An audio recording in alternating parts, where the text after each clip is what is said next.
तर नमस्कार मित्रांनो, स्वागत आहे तुमचं आपल्या चॅनलवर, ज्या चॅनलचं नाव आहे मुद्दा हक्काचा.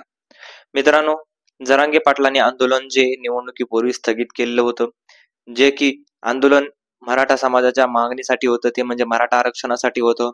त्या आंदोलनाला कुठंतरी स्थिरता आलेली होती आणि ती स्थिरता आता संपुष्टात येणार आहे. तर ती स्थिरता संपुष्टात येणार आहे कारण 25 जानेवारीला म्हणजे येत्या 25 तारखेला मनोज जरांगे पाटील यांचं आंदोलन हे चालू होणार आहे आंतरवाली सराटी येथे आणि मोठ्या प्रमाणामध्ये तिथं गर्दी जमा होईल आणि मोठ्या प्रमाणामध्ये लोकांचा आक्रोश हा आपल्याला आता पाहायला मिळणार आहे.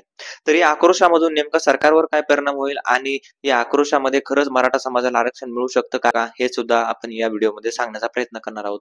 तर पुढे जाण्या अगोदर अशाच वेगवेगळ्या विविध माहितीसाठी आपल्या चॅनलला सबस्क्राईब करायला अजिबात विसरू नका. तर नमस्कार, मी रणजित. मित्रांनो, आपल्याला माहिती आहे विधानसभेची ज्यावेळेस निवडणूक होती त्याच्या आधी जे आंदोलन झाले होते आणि त्या आंदोलनामध्ये मराठा समाजाची एकच मागणी होती की मनोज जरांगे पाटलांनी ज्या मागण्या लावून धरलेल्या आहेत की मराठा समाजाला ओबीसी प्रवर्गातून आरक्षण मिळायला हवं आणि त्यांच्या हक्काचं आरक्षण किंवा मराठा समाजाच्या हक्काचं आरक्षण हे लवकरात लवकर सरकारनं, देवेंद्र फडणवीसनं किंवा एकनाथ शिंदे जे मुख्यमंत्री होते त्यावेळेस त्यांनी द्यायला पाहिजे होतं. परंतु त्यावेळेस कुठलाही निर्णय झाला नाही. त्यावेळेस कुठेही काही त्याच्यावर फक्त वेगवेगळे मंत्री, मोठमोठे मंत्री हे जरांगे पाटील यांच्याकडे गेले आणि जरांगे पाटील यांच्याकडे गेले असताना त्यांना विनवणी केली, त्यांना ज्यूस पाजण्यात आलं, त्यांचे आंदोलन सोडवण्याचा भरपूर मोठ्या प्रमाणात प्रयत्न आपल्याला मंत्र्यांकडून दिसला होता.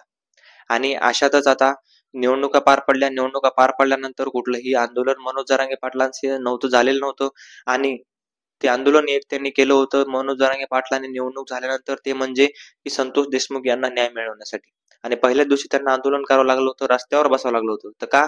तर कारण ज्यावेळेस संतोष देशमुख यांची हत्या झाली, निर्गुण हत्या झाली अपहरण करून, त्यावेळेस तिथं ज्यावेळेस धनंजय देशमुख पोलीस ठाण्यामध्ये गेले त्यावेळेस कुठलीही FIR हे पोलीस स्टेशनमध्ये लिहून घेत नव्हती.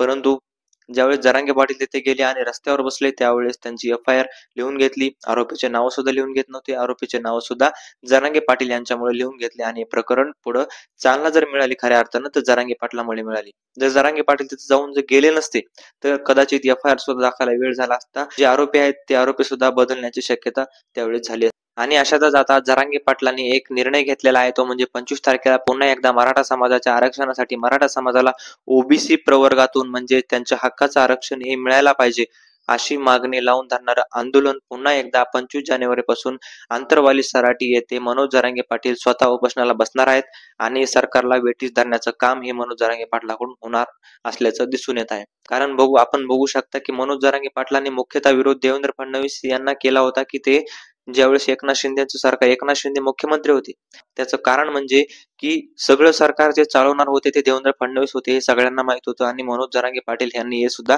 ओळखलेलं होतं. त्यांचा डाव हा असाच होता, हा देवेंद्र फडणवीस सरकारचा डाव आहे असं जरांगे पाटलांनी ओळखून देवेंद्र फडणवीस यांना टार्गेट करण्याचं काम हे केलेलं होतं. लोक भरपूर म्हणाले की शरद पवारांचा माणूस आहे. जरांगे पाटलांनी कुठेही एकनाथ शिंदेला टार्गेट केलं नाही, जरांगे पाटलांनी कुठेही अजित पवारांना टार्गेट केलं नाही, जरांगे पाटलांनी कुठेही उद्धव ठाकरे यांना टार्गेट केलं नाही, किंवा कुठल्याही काँग्रेसला टार्गेट केलं नाही, कुठल्याही बीजेपी दुसऱ्या नेत्याला टार्गेट केलेलं नव्हतं. फक्त देवेंद्र फडणवीस हे मेन त्या सरकारमधले चालणारे होते असं जरांगे पाटलाकडे माहिती येत होती किंवा जरांगे पाटलांना असं माहित होतं. त्याच्यामुळे जरांगे पाटलांनी देवेंद्र फडणवीस यांना टार्गेट केलेलं होतं.